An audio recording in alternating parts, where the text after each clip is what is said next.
Hey guys, welcome back to my channel. I have not done a video in a really long time, so I apologize. I've done a couple videos, but not a pregnancy video. So I think the last one that you probably seen was, I think I was like 8 to 10 weeks pregnant around that time. And I mean, very pregnant or very early pregnant. I just found out I was pregnant, so I did a video on that. So now I am 35 and a half weeks pregnant. I'll be 36 on Sunday. Today is Wednesday. I think about that. So, anyways, I'm going to go over a brief kind of like my symptoms from 8 to 10 weeks, I guess, until now. So, first, let's start off with I had morning sickness until I was about, I want to say 18 weeks. It was awful. And it wasn't just morning, it was afternoon, it was nighttime. It was just whenever it wanted to come. So that was just lovely. I was sleeping all the time. I was so tired. At that point, I worked at a real estate company. So I was showing houses and getting so sick. So sick while I was showing these houses. I mean, I had to hold it in. When I felt nauseous, I would start drinking some water. I always had water in my car. And oh my gosh, it was so hard. A couple of times I wanted to pass out. So while they were looking at the houses, I would sit on the stairs and be like, oh, I'll be right there. Because no one really knew at that point I was pregnant. It takes a little while for you to show. So, and I told some of my clients and some of them I didn't. So they're probably like, what is wrong with that girl? But yeah, so morning sickness until about 18 weeks. And then we had a health scare with the baby. So at 20 weeks, we went in for our anatomy scan. And, well, when I was in the ultrasound room, she was acting like everything was okay, everything was fine. She's like, oh, he's so beautiful, what a beautiful baby. I was so excited, I was so happy, that everything was great. So then you go back in the room and you wait for the doctor. Well, the doctor comes in and was like, oh, hi, how are you? And just acting all happy, and then all of a sudden, she breaks the news, I guess you would say, that there was some findings on the ultrasound. So, first of all, this is the first appointment that my husband wasn't able to come to. Of course, when there's findings, he couldn't come to that one. He had to go to work.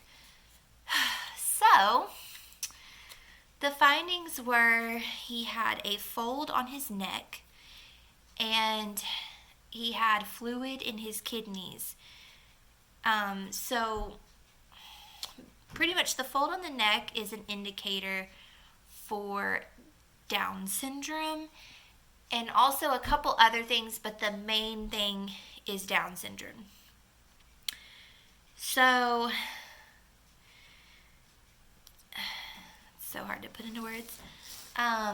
It was really hard. It was honestly really hard to hear. No one wants to hear that there's anything wrong with your child.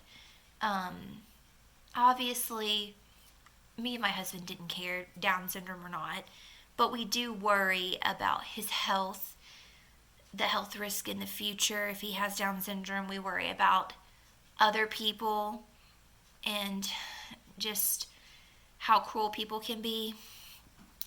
So as a mom, when she's saying this, all of that stuff is just running through my head, and I can't get it out of my head. And I almost was like, I was frozen. Like I couldn't really speak because I was like, what did you say, Down syndrome? Like what? So she was like, at this point, I would love for you to get tested for Down syndrome, because we didn't do it in the beginning because, I don't know, I just didn't do it with my other two kids either. And I never had a problem, but then when she said that, she's like, do you want to do the test? Are you sure or do you want to change your mind? And I said, yes, let's do the test. Yes, we're going to do it. I just have to know because I'm a person that has to know. So, when I get out of that appointment, like I said, I'm like frozen. I don't even know what to think, what to say. I'm just shocked. I'm shocked. And I walk out to my car and I break down. I just start crying. Sorry. Because I'm just like super worried about my child and his health and everything. And I had to call my husband. I had to call my husband and tell him. And I know he was going to be shocked. And one of the other things is we are pretty young. Well, we're not that young, but we're like early 30s, and Down syndrome, I want to say, is like the risk if you're maybe 35 or 36 or older, but doesn't mean that it can't happen to a person of my age. So when I call him, I'm like bawling my eyes out. I could barely even get through what I had to say and like what was wrong with him. And he's at work, so he's Googling a whole bunch of things and like other things it could have been, and some of the things she did mention, but like I said, the one thing that kind of stuck out was Down syndrome because you know about Down syndrome, and the things he was Googling were actually horrible things that even worried me even more because he's like, I don't think I want to tell you what I've been Googling, and he told me, and I was like, yeah, you probably shouldn't have told me that. Also, she set me up an appointment to go see the high-risk doctor after that. So,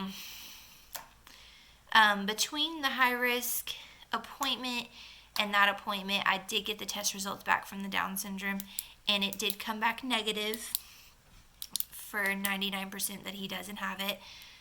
So,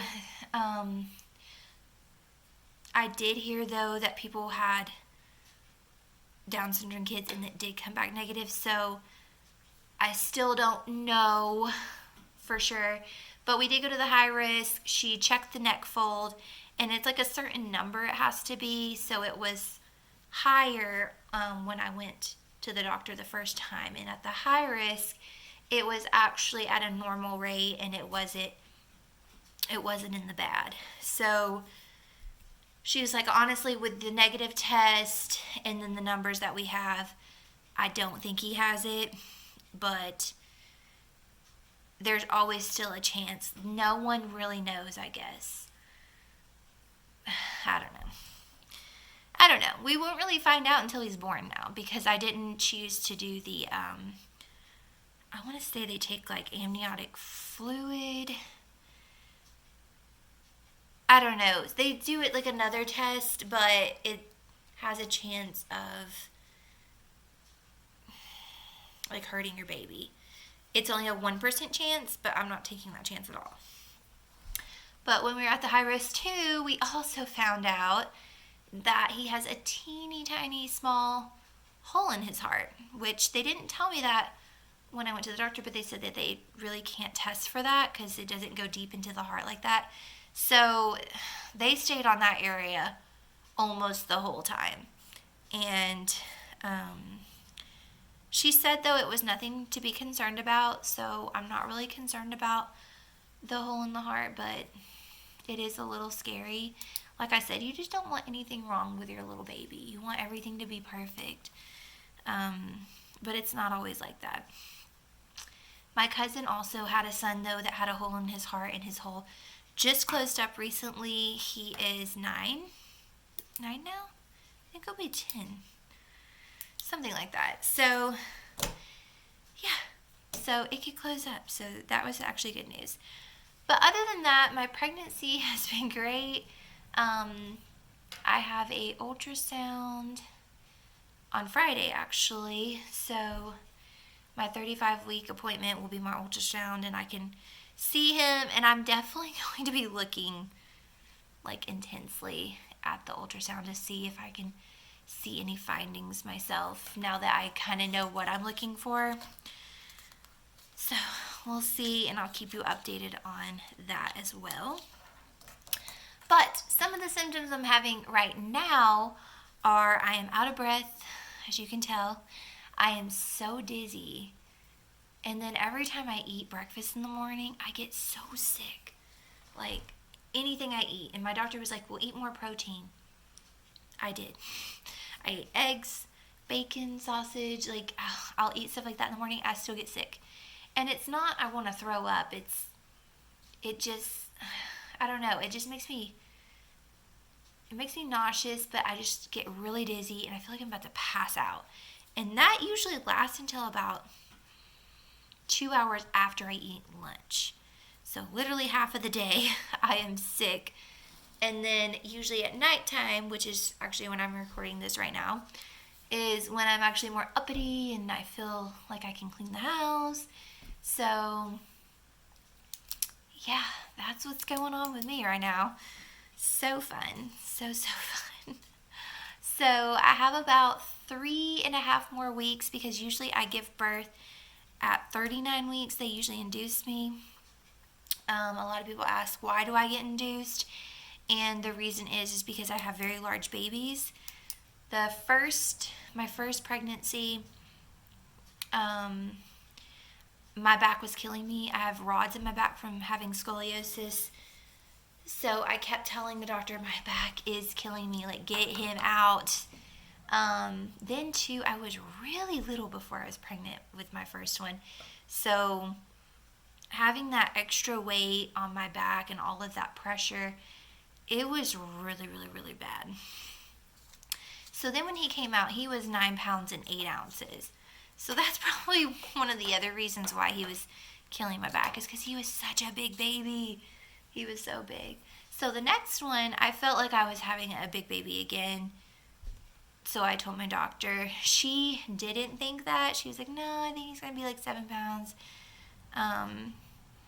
You know, I was like, okay, whatever. Came out, he was 9'10". So, and just the risk of bleeding out is kind of what scares me. We did have a scare on the first pregnancy with bleeding excessively, and they wouldn't even let me hold my son until I was fixed up. So, yeah, that's my life. So I feel like if I went anywhere past 39 weeks, it would be really bad. He would be really big. He'd probably be like 10 pounds. So I'm hoping, though, to go naturally. I'm not going to do an epidural this time. It didn't work on the last one. It did work on the first one. It's really hard to give me an epidural since I do have the scoliosis and the rods. So this time I'm just going to not even try. Not even going to do it. So I'm trying to prepare myself, prepare my body, like, to breathe in, out, in, out. So we'll see. We'll see how that goes. I might be screaming out, "Give me the epidural!" But we'll see. Hopefully not. But I think that is it for now. So I will probably do another video after he is born and give you guys an update. Alright guys, well, I guess I will just talk to you later. Thanks. Bye.